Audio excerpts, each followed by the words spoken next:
សូមជូននីតិហោរាសាស្ត្រប្រចាំថ្ងៃខ្ញុំបាទសូមគោរពជំរាបសួរដល់ពុកម៉ែបងប្អូនលោកតាលោកយាយលោកស្រីអ្នកនាងកញ្ញាគ្រប់មជ្ឈដ្ឋានទាំងអស់និងសូមគោរពជំរាបសួរដល់បងប្អូនដែលរស់នៅឯនាយសមុទ្រដែលតែងតែនិយមតាមដានសន្តាប់និងទស្សនាការទស្សន៍ទាយមើលរាសីឡើងចុះប្រចាំថ្ងៃនៃឆ្នាំទាំង12សម្រាប់ថ្ងៃពុធ9កើតខែចេឆ្នាំម្សាញ់សប្តស័កពុទ្ធសករាជ2569ត្រូវនឹងថ្ងៃទី4ខែមិថុនាឆ្នាំ2025ជាបន្តបន្ទាប់ទៅនេះសូមធ្វើការតាមដានទស្សនានិងសន្តាប់ការទស្សន៍ទាយឆ្នាំទាំង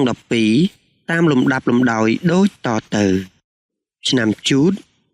នាមសត្វកណ្ដុរធាតុទឹកពងទេវតាប្រុសរាសីរបស់អស់លោកអ្នកនៅក្នុងថ្ងៃនេះឡើងខ្ពស់ត្រដែតព្រោះទឹកចិត្តរបស់លោកអ្នកប្រកបទៅដោយសេចក្តីរាប់អានច្រើនការធ្វើដំណើរទៅទីជិតទីឆ្ងាយរបស់លោកអ្នករមែងមានការទទួលរាក់ទាក់ពីសំណាក់ញាតិមិត្តជិតឆ្ងាយយ៉ាងកក់ក្ដៅចំពោះការប្រកបរបររកទទួលទានផ្សេងបានផលបង្គួរតែប៉ុណ្ណោះរីឯបញ្ហាសេចក្តីស្នេហាវិញ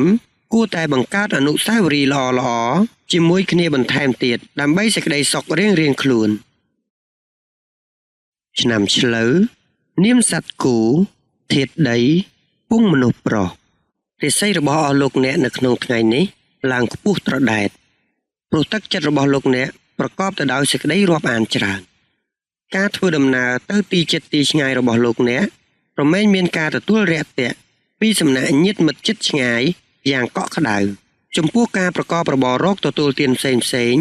បានផលបង្គួរតែប៉ុណ្ណោះរីឯបញ្ហាសេចក្តីស្នេហាវិញគួរតែបង្កើតអនុស្សាវរីយ៍ល្អៗជាមួយគ្នាបន្ថែមទៀតដើម្បីសេចក្តីសុខរៀងៗខ្លួនឆ្នាំខាលនាមសត្វខ្លាធាតុឈើពងយៈស្រីរាសីរបស់អស់លោកអ្នកនៅក្នុងថ្ងៃនេះស្រុតចុះការធ្វើដំណើរទៅទីជិតទីឆ្ងាយគួរគប្បីមានការប្រយ័ត្នប្រយែងឲ្យបានខ្ពស់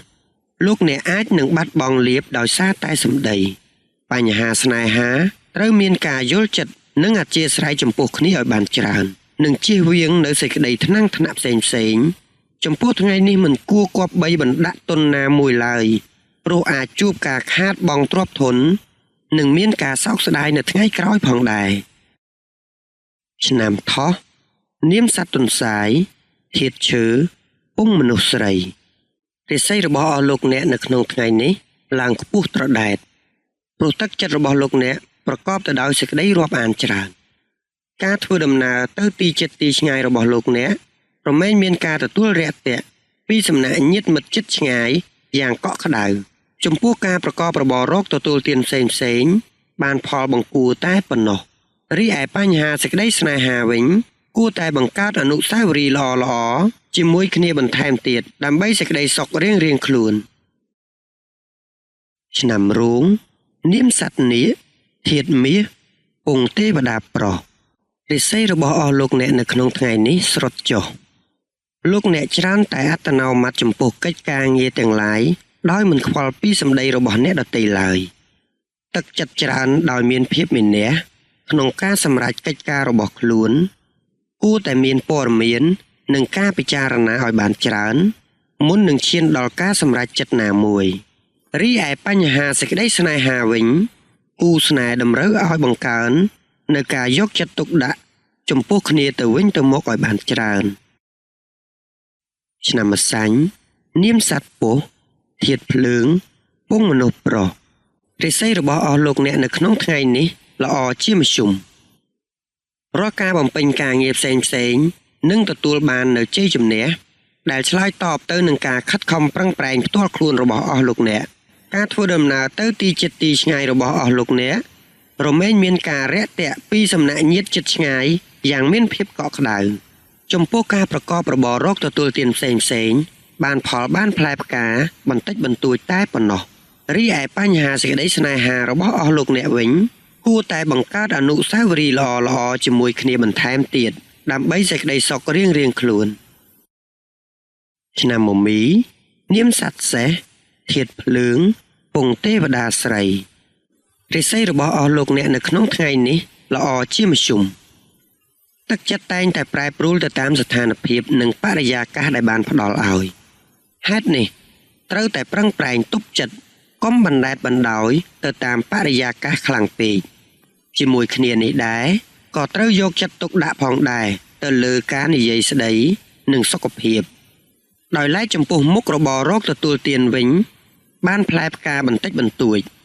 រីឯបញ្ហាសេចក្តីស្នេហាវិញក៏មិនមានអ្វីប្រែប្រួលគួរឲ្យកត់សម្គាល់នោះទេឆ្នាំមមែនាមសត្វពពែធាតុមាសពងទេវតាស្រីរិស័យរបស់អស់លោកអ្នកនៅក្នុងថ្ងៃនេះស្រុតចុះលោកអ្នកច្រើនតែអត្តនោម័តចំពោះកិច្ចការងារទាំងឡាយដោយមិនខ្វល់ពីសម្ដីរបស់អ្នកដទៃឡើយទឹកចិត្តច្រើនដោយមានភាពមានះ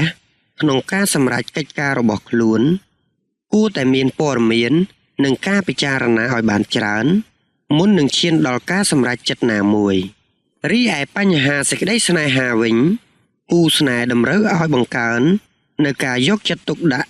ចំពោះគ្នាទៅវិញទៅមកឲ្យបានច្រើនឆ្នាំវោកនាមសត្វស្វាធាតុដែកពងយៈប្រុសរិស័យរបស់អស់លោកអ្នកនៅក្នុងថ្ងៃនេះឡើងខ្ពស់ត្រដែតព្រោះទឹកចិត្តរបស់លោកអ្នកប្រកបទៅដោយសេចក្តីរាប់អានច្រើនការធ្វើដំណើរទៅទីជិតទីឆ្ងាយរបស់លោកអ្នករមែងមានការទទួលរាក់ទាក់ពីសំណាក់ញាតិមិត្តជិតឆ្ងាយយ៉ាងកក់ក្ដៅចំពោះការប្រកបរបររកទទួលទានផ្សេងបានផលបង្គួរតែប៉ុណ្ណោះរីឯបញ្ហាសេចក្តីស្នេហាវិញគួរតែបង្កើតអនុស្សាវរីយ៍ល្អៗជាមួយគ្នាបន្ថែមទៀតដើម្បីសេចក្តីសុខរៀងៗខ្លួនឆ្នាំរកានាមសត្វមាន់ធាតុដីពងយៈប្រុសរិស័យរបស់អស់លោកអ្នកនៅក្នុងថ្ងៃនេះល្អជាមធ្យមរាល់ការបំពេញការងារផ្សេងនឹងទទួលបាននៅជ័យជំនះដែលឆ្លើយតបទៅនឹងការខិតខំប្រឹងប្រែងផ្ទាល់ខ្លួនរបស់អស់លោកអ្នកការធ្វើដំណើរទៅទីជិតទីឆ្ងាយរបស់អស់លោកអ្នករមែងមានការរាក់ទាក់ពីសំណាក់ញាតិជិតឆ្ងាយយ៉ាងមានភាពកក់ក្ដៅចំពោះការប្រកបរបររកទទួលទានផ្សេងបានផលបានផ្លែផ្កាបន្តិចបន្តួចតែប៉ុណ្ណោះរីឯបញ្ហាសេចក្តីស្នេហារបស់អស់លោកអ្នកវិញគួរតែបង្កើតអនុស្សាវរីយ៍ល្អៗជាមួយគ្នាបន្ថែមទៀតដើម្បីសេចក្តីសុខរៀងៗខ្លួនឆ្នាំចនាមសត្វឆ្កែធាតុដីពងយៈស្រីរិស័យរបស់អស់លោកអ្នកនៅក្នុងថ្ងៃនេះស្រុតចុះលោកអ្នកច្រើនតែអត្តនោម័តចំពោះកិច្ចការងារទាំងឡាយដោយមិនខ្វល់ពីសម្ដីរបស់អ្នកដទៃឡើយទឹកចិត្តច្រើនដោយមានភាពមានះក្នុងការសម្រេចកិច្ចការរបស់ខ្លួនគួរតែមានព័ត៌មាននិងការពិចារណាឲ្យបានច្រើនមុននឹងឈានដល់ការសម្រេចចិត្តណាមួយរីឯបញ្ហាសេចក្តីស្នេហាវិញគូស្នេហ៍តម្រូវឲ្យបង្កើននៅការយកចិត្តទុកដាក់ចំពោះគ្នាទៅវិញទៅមកឲ្យបានច្រើនឆ្នាំកុរនាមសត្វជ្រូកធាតុទឹកពងមនុស្សស្រីរិស័យរបស់អស់លោកអ្នកនៅក្នុងថ្ងៃនេះល្អជាមធ្យមរាល់ការបំពេញការងារផ្សេងនឹងទទួលបាននៅជ័យជំនះដែលឆ្លើយតបទៅនឹងការខិតខំប្រឹងប្រែងផ្ទាល់ខ្លួនរបស់អស់លោកអ្នកការធ្វើដំណើរទៅទីជិតទីឆ្ងាយរបស់អស់លោកអ្នករមែងមានការរាក់ទាក់ពីសំណាក់ញាតិជិតឆ្ងាយយ៉ាងមានភាពកក់ក្ដៅចំពោះការប្រកបរបររកទទួលទានផ្សេងបានផលបានផ្លែផ្កាបន្តិចបន្តួចតែប៉ុណ្ណោះរីឯបញ្ហាសេចក្តីស្នេហារបស់អស់លោកអ្នកវិញគួរតែបង្កើតអនុស្សាវរីយ៍ល្អៗជាមួយគ្នាបន្ថែមទៀតដើម្បីសេចក្តីសុខរៀងៗខ្លួននេតិហោរាសាស្ត្រប្រចាំថ្ងៃនៅពេលនេះក៏បានឈានមកដល់ទីបញ្ចប់ខ្ញុំបាទសូមថ្លែងអំណរអគុណដល់ពុកម៉ែបងប្អូនលោកតាលោកយាយលោកស្រីអ្នកនាងកញ្ញាគ្រប់មជ្ឈដ្ឋានទាំងអស់ព្រមទាំងបងប្អូនដែលរស់នៅឯនីសមុទ្រដែលបានចំណាយពេលវេលាដ៏មានតម្លៃធ្វើការតាមដានទស្សនានិងសន្តាប់តាំងពីដើមរហូតដល់ចប់ខ្ញុំបាទក៏សូមគោរពជូនពរដល់ពុកម៉ែបងប្អូនលោកតាលោកយាយលោកស្រីអ្នកនាងកញ្ញាគ្រប់មជ្ឈដ្ឋានទាំងអស់ឲ្យជួបតែសេចក្តីសុខសេចក្តីចម្រើនការសម្បត្តិគ្រប់ប្រការធ្វើដំណើរទៅទីកន្លែងណាជួបតែសុខសុវត្ថិភាពទាំងពេលទៅនិងពេលត្រឡប់មកវិញនិងសូមឲ្យជួបតែពុទ្ធពរទាំងឡាយ4ប្រការគឺអាយុវណ្ណៈសុខៈពលៈកំបីឃ្លាតឡើយកម្មវិធីនេះ នឹងវិលមកជួបពុកម៉ែបងប្អូនលោកតាលោកយាយលោកស្រីអ្នកនាងកញ្ញាសាជាថ្មីនៅថ្ងៃស្អែកម្ដងទៀតតាមពេលវេលានិងម៉ោងដដែល